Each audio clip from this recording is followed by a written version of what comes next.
a motorboat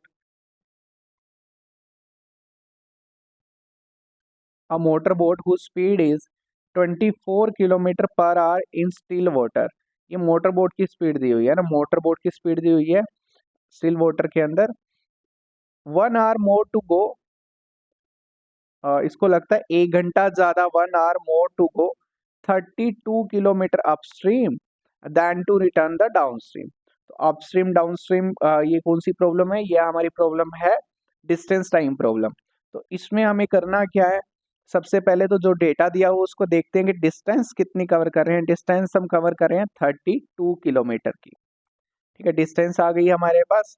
speed जो है boat की, स्पीड ऑफ बोट अगर मैं लिखता हूं तो वो दे रखी है अपने को 24 किलोमीटर पर आवर, है ना। अब यहाँ पे हमें स्ट्रीम की स्पीड को फाइंड करना है, वो नहीं पता अपने को। तो स्ट्रीम की स्पीड को मान लिया, let speed of stream is equal to x kilometre per hour. Stream की स्पीड को हमने अज्यूम कर लिया। अब स्पीड की स्ट्रीम के बाद जो सिनेरियो वो हमें समझना है। अपस्ट्रीम में क्या होता है, अपस्ट्रीम में स्ट्रीम के अगेंस्ट हम जाते हैं तो हमारी जो स्पीड है वो कम हो जाती है। तो स्पीड इन अपस्ट्रीम कितनी आ जाएगी, पहले 24 थी, उसमें से स्ट्रीम की स्पीड को हमें माइनस करना पड़ेगा। सेम वे में अगर मैं डाउन स्ट्रीम की बात करूं तो डाउन स्ट्रीम में स्ट्रीम के साथ हम जाते हैं तो स्ट्रीम हमें पुश करती है, पुश करेगी तो क्या होगा, हमारी स्पीड जो है इंक्रीज हो जाएगी in the direction, same direction में पुश करेगी तो हमारी स्पीड जो है क्या हो जाएगी, इंक्रीज हो जाएगी।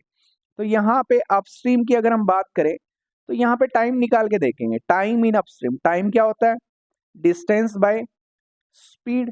तो डिस्टेंस तो सेम ही है लेकिन स्पीड जो है वो डिफरेंट है। डिस्टेंस कितनी है, 32 किलोमीटर पर आवर है, और जो स्पीड है अपस्ट्रीम में वो कितनी है, 24 माइनस एक्स है। ऐसे ही अगर टाइम की बात करें हम डाउन स्ट्रीम में, तो डाउन स्ट्रीम में distance by speed in down stream आएगा। डिस्टेंस तो वही 32 किलोमीटर है, और डाउन स्ट्रीम में स्पीड कितनी आ रही है, 24 प्लस एक्स। तो बेसिकली ये जो चीजें है ना, ये हमें किसी भी डिस्टेंस टाइम प्रॉब्लम में करनी है अगर क्वाड्रेटिक का वो क्वेश्चन है तो। ठीक है, उसके बाद ये इंपॉर्टेंट है, 1 hour more to go upstream. Upstream में 1 घंटा ज्यादा लग रहा है। अब यहाँ पे ना ध्यान से समझना कि जो हमारी स्पीड है अपस्ट्रीम में, हमें पता है कि वो कम होगी डाउनस्ट्रीम के मुकाबले में। क्यों होगी कम, क्योंकि अपस्ट्रीम में अगेंस्ट द फ्लो हम जा रहे हैं तो स्पीड कम हो जाएगी। अब डाउनस्ट्रीम में हमारी स्पीड क्या है, ज्यादा है। ज्यादा है तो डाउनस्ट्रीम का टाइम क्या होगा, कम होगा। तो टाइम इन अपस्ट्रीम क्या होगा, ज्यादा होगा टाइम इन डाउनस्ट्रीम से। तो अब आपको करना क्या है, ये जो 1 hour दिया हुआ ना, ये डिफरेंस है टाइम का। तो ज्यादा वाले टाइम में से कम वाले टाइम को माइनस करना है। मींस अपस्ट्रीम के टाइम में से डाउनस्ट्रीम के टाइम को माइनस करना है, और वो डिफरेंस के इक्वल आ जाएगा। डिफरेंस कितना दे रखा है हमें, 1 दे रखा है। तो अब देखते हैं ना इसको कैसे लिख सकते हैं हम लोग।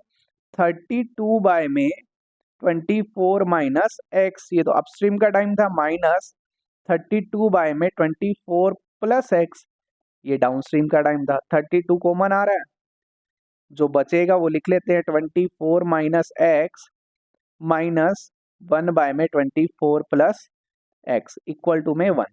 अब इसमें थोड़ा एलसीएम एलसीएम ले लेते हैं। एलसीएम लेंगे तो क्या आएगा, एलसीएम लेंगे तो बनेगा 24 माइनस एक्स इंटू में 24 प्लस एक्स, ऊपर जाएगा 24 प्लस एक्स, माइनस की वजह से साइन चेंज हो जाएंगे, 24 माइनस का हो जाएगा और एक्स किसका हो जाएगा, प्लस का हो जाएगा। क्योंकि बीच में माइनस था ना, इसलिए साइन को क्या कर दिया हमने, रिवर्स कर दिया। अब ये 24 से 24 कैंसिल हो रहा है। 32 इंटू में 32 इंटू में क्या आएगा, 2x, और बाय में a plus b into a minus b वाली आइडेंटिटी लग जाएगी। 24 का स्क्वायर माइनस एक्स का स्क्वायर इज इक्वल टू 1। ये बनेगा 64x बाय में 576 minus x square is equal to 1। थोड़ा सोल्व करेंगे, 64x is equal to 576 minus x square. तो एक्स स्क्वायर को क्या करेंगे हम, लेफ्ट साइड में लाएंगे, प्लस का हो जाएगा।